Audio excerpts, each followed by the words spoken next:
அஸ்ஸலாமு அலைக்கும். இன்றைக்கி நம்ம சேனலில் தேங்காய் பவுட்ரு வச்சு ஒரு லட்டு எப்படி செய்கிறதுன்னு பார்க்கலாம். அதுவும் ஈஸியாகவும் சீக்கிரமாகவும் செஞ்சிடலாம்.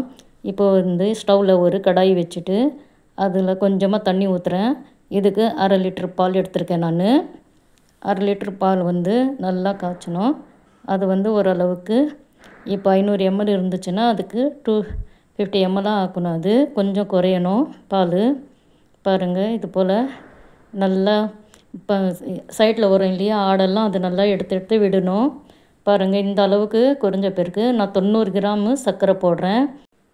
உங்களுக்கு இனிப்பு அதிகமாக வேணும்னா நீங்கள் அதிகமாக போடுங்க, கம்மியாக வேணும்னா கம்மியாக போட்டுக்கோங்க. நான் 90 கிராம் போட்டிருக்கிறேன், எனக்கு கரெக்டாக இருந்துச்சு. பாருங்கள், பால்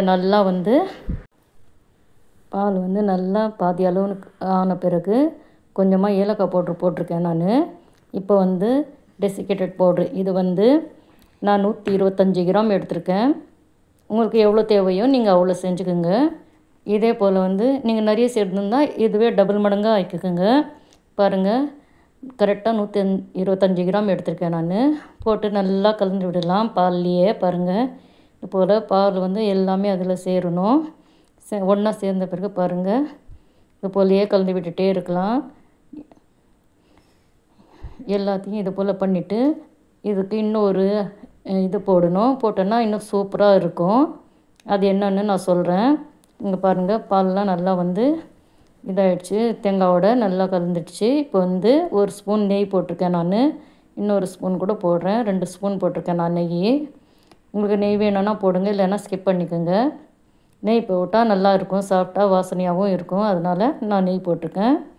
இப்போ இதில் நம்ம பால் பவுட்ரு போடலாம். நான் இதில் எவ்வளோ எடுத்திருக்கேன்னா 40 கிராம் எடுத்திருக்கேன். உங்களுக்கு வேணும்னா நீங்கள் பால் பவுட்ரு போடுங்க, இல்லைன்னா நீங்கள் ஸ்கிப் பண்ணிக்கோங்க.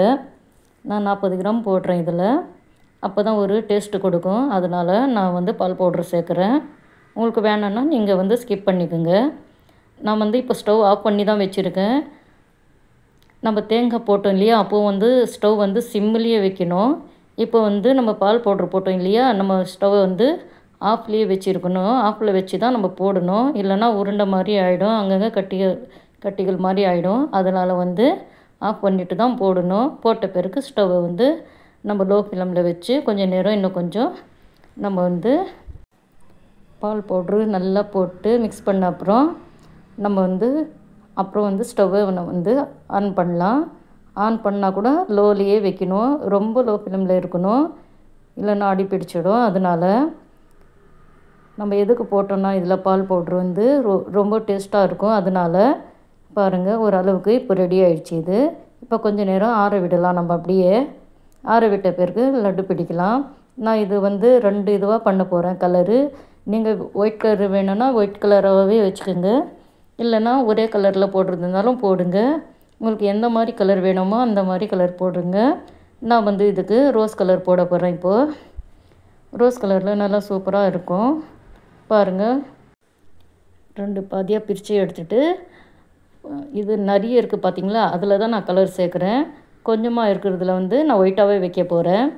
ஏன்னா ஒயிட்டு தான் நான் உள்ளே வைக்க போகிறேன். அதனால் அது கொஞ்சமாக எடுத்தால் போதும். உங்களுக்கு எவ்வளோ பெருசு வேணுமோ லட்டு அவ்வளோ பெருசுக்கு பிடிச்சிக்கோங்க. இது உள்ளே வைக்கணும் இல்லையா, அதனால் நான் சின்ன சின்ன உருண்டையாக பிடிச்சி போடுறேன். அவ்வளோ சூப்பராக இருந்துச்சு, பால்கோவா டேஸ்ட்டில் இருந்துச்சு டெசிகேட்டட் பவுடரில் செஞ்சது.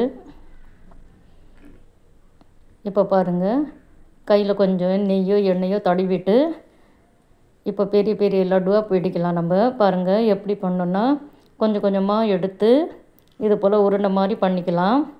பண்ணிவிட்டு இப்போது கையில் ஒரு ப்ரெஸ் பண்ணலாம் நம்ம வச்சு. பாருங்கள், இதை போல் ரவுண்ட் பண்ணி இது போல் தட்டிட்டு அப்படியே இப்படியே கொஞ்சம் கொஞ்சமாக நம்ம மடக்கி விட்டுட்டு அதுக்கப்புறம் ஒயிட் கலர் வச்சுருக்கோம் இல்லையா, அந்த உருண்டையை வச்சு உள்ள எல்லாத்தையும் நம்ம கவர் பண்ணிக்கலாம். அப்படியே பாருங்கள், இது போல் பண்ணணும். இது போல் பண்ணிவிட்டு அப்படியே உருண்டை மாதிரி பண்ணிக்கலாம். சூப்பரான லட்டு தயாராகிடும் நம்மளுக்கு. டெசிகேட்டட் பவுட்ரு அவ்வளோ சூப்பராக இருந்துச்சு லட்டு. பாருங்கள், அதுக்கு பால் பவுட்ரு தான் ரொம்ப டேஸ்ட்டு கொடுத்துச்சு. உங்களுக்கு கலர் வேணும்னா கலர் போடுங்க, இல்லைன்னா ஒயிட் கலராகவே வச்சுக்கோங்க, அதுவும் நல்லா தான் இருக்கும். இது பாருங்கள், இது போல் உருண்டையாக நம்ம வந்து பண்ணிக்கலாம். லட்டு மாதிரி பாருங்கள் எவ்வளோ சூப்பராக வந்திருக்குன்னு. மற்றதையும் எல்லாத்தையும் அதே போல் செஞ்சுட்டு நான் காமிக்கிறேன். பாருங்கள் இதே போல் சூப்பராக டெசிகேட்டட் பவுடரும் பால் பவுடரும் வச்சு சூப்பரான லட்டு ரெடி ஆயிடுச்சு. நீங்களும் இது போல் செஞ்சு பார்த்துட்டு எப்படி வந்திருக்குன்னு எனக்கு கமெண்ட்ஸில் சொல்லுங்கள். லைக் பண்ணுங்கள், ஷேர் பண்ணுங்கள், கமெண்ட் பண்ணுங்கள். மறக்காமல் சப்ஸ்கிரைப் பண்ணிக்கோங்க. பக்கத்தில் இருக்க பெல் ஆல் ஒன்று கொடுத்திங்கன்னா நம்ம போடுற வீடியோ உங்களுக்கு நோட்டிஃபிகேஷனாக வரும். நம்ம நிறைய ரெசிபி போட்டிருக்கோம், அதுவும் பாருங்கள். சூப்பராக இருக்குது. பால் பேடாவும் லாஸ்ட்டு வீடியோ போட்டிருக்கோம் நாங்கள். பாருங்கள் இப்போ நான் வந்து கட் பண்ணி காமிக்கிறேன். இது வந்து ஒரு 10 நிமிஷத்துக்கு ஃப்ரிட்ஜில் வைங்க. ஃப்ரிட்ஜில் வச்சு தான் நான் எடுத்து வந்து கட் பண்ணுறேன் நான். பாருங்கள் எவ்வளோ சூப்பராக டபுள் லேயராக வந்திருக்குன்னு. நீங்களும் இது போல் செஞ்சு பாருங்கள், சூப்பராக இருக்கும். நீங்கள் எந்த ஒரு ஃபெஸ்டிவலுக்கும் இல்லை வீட்டில் பசங்க கேட்டாலும் நம்ம இது போல் செஞ்சு கொடுக்கலாம். இது போல் செஞ்சு பாருங்கள். தேங்க்யூ.